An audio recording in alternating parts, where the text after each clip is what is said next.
দর্শক, সাংবাদিকরা সমাজের দর্পণ। তারা মেহনতি মানুষের কথা বলে, মানুষের কথা মানুষের জন্য তুলে ধরে। গেল কয়েকদিনের এই যে বাংলাদেশ আক্রান্ত যে ঘটনাটি ঘটে গেল, দফায় দফায় দেশের রাষ্ট্রীয় স্থাপনা, কেপিআই অন্তর্ভুক্ত বিভিন্ন প্রতিষ্ঠান, সেতু ভবন, মোবাইল ইন্টারনেটের ডেটা কেবল, সাবমেরিন কেবল, মেট্রো রেল সহ দেশের উন্নয়নের অগ্রযাত্রা যেগুলো ল্যান্ডমার্ক হিসাবে বিবেচিত হতো, সেগুলোতে যে ধ্বংসযজ্ঞ চলেছে তার একটি নিদর্শন এই সড়কে পড়ে থাকা গাড়িটি। যেদিন এই গাড়িটি পুড়িয়ে দেওয়া হয় সেদিন এখানে সংবাদ সংগ্রহের সময় আমরা আমাদের আইপিটিভি চ্যানেল 4-এর টিম কিন্তু এখানে উপস্থিত ছিলাম। আমরা উপর থেকে বিভিন্নভাবে নিজেদেরকে আত্মরক্ষা করে তারপরে কিন্তু আমরা এই খবর তুলে ধরছিলাম। এই খবরটি তুলে ধরার সময় সেদিন কিন্তু যেভাবে পুলিশের উপর আক্রমণ করা হয়েছে, উত্তরা থানাতে আক্রমণ করা হয়েছে, র্যাবের উপর আক্রমণ করা হয়েছে, পুলিশের উপর আক্রমণ করা হয়েছে গণমাধ্যম কর্মীদের উপরে। শুধু গণমাধ্যম কর্মীদের উপরে আক্রমণেই ক্ষান্ত হয়নি তারা ক্যামেরা ভেঙেছে, তারা আমাদের লাইভ ইনস্ট্রুমেন্টস করার যে যন্ত্রপাতি সেগুলোতে ভাঙচুর করেছে আন্দোলনকারীরা।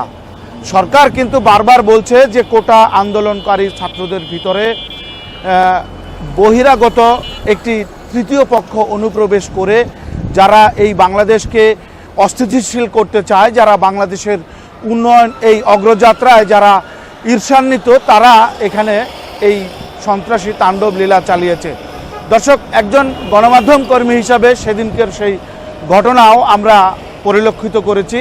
সাইড স্ক্রিনে আমাদের সহকর্মীরা সেগুলো এখন দেখাবে। আমরা আপনাদেরকে যে তথ্যটি জানিয়ে রাখতে চাই, আর কারফিউ চলার চতুর্থ দিন সরকার থেকে কিন্তু দেশে সাধারণ চিঠি ঘোষণা করা হয়েছে।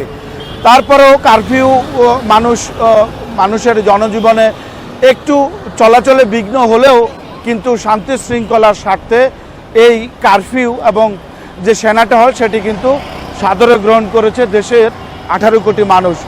তো দর্শক, এই মুহূর্তে কথা বলছিলাম রাজধানীর উত্তরা থেকে। এখানে এরকম শত শত গাড়ি সারা রাস্তায় তারা পুড়িয়ে দিয়েছে আন্দোলনকারীরা।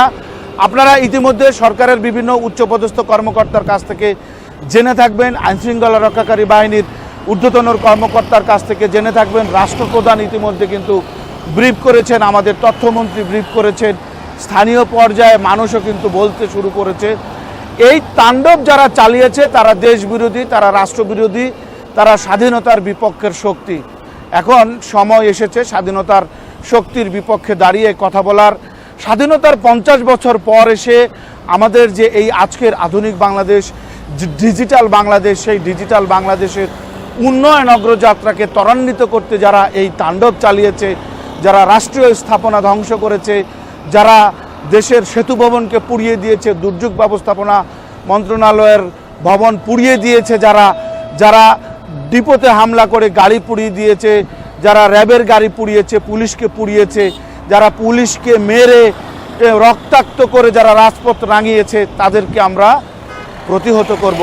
তো দর্শক, একজন মুক্তিযুদ্ধ প্রেমী, স্বাধীনতায় বিশ্বাসী একজন নাগরিক হিসাবে আমরা আইপিটিভি চ্যানেল 4 মুক্তিযুদ্ধের সপক্ষের এই শক্তিকে সামনে এগিয়ে নিয়ে যেতে সকল অপপ্রচার, গুজবকে পাশ কেটে সত্য সংবাদ পরিবেশনে আমাদের যে এই পথ চলা, আমাদের এই পথ চলায় আমাদের কন্টেন্টটি লাইক, কমেন্ট, শেয়ার করে বেশি বেশি করে সাথে থেকে সামনে এগিয়ে যাওয়ার জন্য, অনুপ্রেরণা দেওয়ার জন্য ধন্যবাদ।